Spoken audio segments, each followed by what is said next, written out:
Identity trap. Identity trap. Is that what I call it? Inherited identity.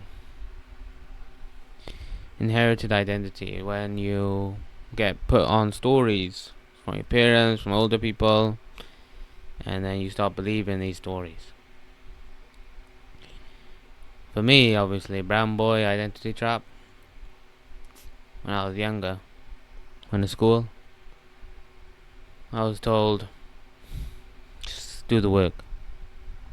You don't go to school, make any friends. You're not allowed to talk to any girl. You're going to school, make friends.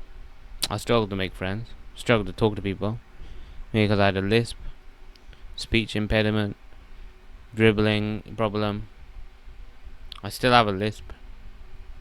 Might not even know because I've tried to live with it and get used to it and do whatever I do to not sound like a retard. Nah, younger me didn't sound like a retard. He was just trying his best and nobody understood. And in these stories, the fear gets passed down, the anxiety, the scarcity. It all gets passed down, generation after generation. And well, religious families especially. Religious families, anxious families, immigrant families, they have a certain code or something. It's like you can't talk about some things. They don't even do sexual education. I can't tell you one conversation I had with my dad about that area. Even my mother, it's forbidden topic. What does that do to a person's mind? It creates a taboo effect, and that can have devastating effects on people. Especially, I know some people's stories where we literally have a human desire for longing, connection, and people, it's literally biological. So you get to a certain age, and people with healthy bodies, they go out, they do stuff, they get told off, and then it becomes a topic of taboo and all these other emotions on it, where now you're closed off. It's a secret. When it's a secret, when it's forbidden, oh, now it's dangerous. Now it's not going to be healthy. And then they get up, they live, they get attached to unhealthy people, they have unhealthy relations, they get trauma. Things are just one thing after another, bad thing after one. That's just the worst case scenario. Some people have that, they work through it before anything devastating can happen. I know a lot of people just didn't work out, bro. I mean, too much pain, honestly. And if in the first place it was just talked about, a safe place was just created, none of it would even happened. That's a shame. That's the thing. Nobody tells you. One day I woke up and I was like, oh, I have to undo this identity that was placed inside my head subconsciously. Now it's my responsibility to rebuild. No one else's. But what was I given? I was given the just study, just you're going to school just to do work. There were some people in the school who I liked, some girl. I never actually came home and typed on a Google oh, what do you do?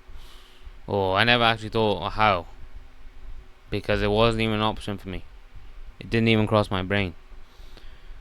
Yeah, I just came home and numb myself. Friends don't matter. Connection doesn't matter. Keep your head down. Don't stand out. Just do what you're told to do. Don't embarrass the family. Success is the most important thing. And then there's cost to all that. Year after year after year builds up. And I don't blame the parents. I don't blame the parents because their own parents put on them. They had an even harder life, perhaps. Perhaps, most certainly, a lot of them did. So there's no blame. It's just creating awareness, having the conversation. Yeah, breaking all these shackles, generation after generation, making it easier for people to have a better life going forward. But like I said, it's now our responsibility to rebuild. First, create awareness about these stories that are in our head that we didn't choose, and then break these stories down to live a better life. That's all we can do. Takes time, takes a lot of mental energy. Sometimes you don't even know how to untangle the ball. It's like you're in the dark trying to do a Rubik's Cube.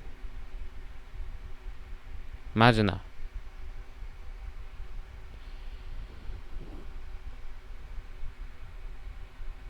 But I want to help. I can help. Because I'm going through the journey. I've already dismantled some of my beliefs and created a good identity. But I've still got a long way to go. And while I'm on this journey, I'm here to help other people. I say this is solo. Because at the end of the day, this is solo. It's your life. It's your responsibility to do what you want to do with your life. Take action. Take accountability. Get what you want. But there's also community, help, brotherhood. But even inside the brotherhood, this is still solo. You still have to act. We spend the most time in this life with ourselves. So remember, this is solo.